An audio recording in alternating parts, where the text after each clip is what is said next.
Pel març, la iaia va agafar una pulmonia i l'orgullosa hereva de Can Canadell, que mai no havia tingut ni un refredat i només s'havia llitat 8 dies per cada part en aquell enorme llit de capçal d'aram, treballat tot de fulles, amb els llençols de fil amb puntes de coixí i la bànova de ganxet calada, rebent condescendent les enhorabones de tots els amics i parents.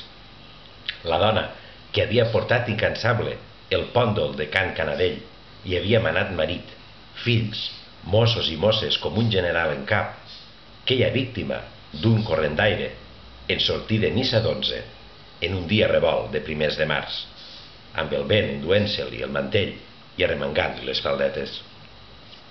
«Març, marçot», que va dir una veïna al vetllatori mentre endrapava cocs de sagí i magdalenes. I va callar perquè la tieta la va fulminar amb la mirada. No vaig voler veure el cadàver, destapat dins de la seva caixa de caoba voltada de brandons. No volia veure morts ni enterraments.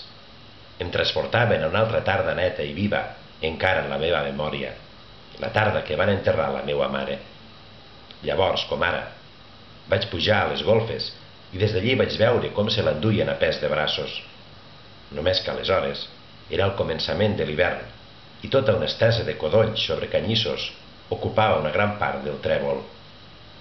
L'olor de codonys va lligar-se dins meu a la de la mort i mai més no se'n va separar.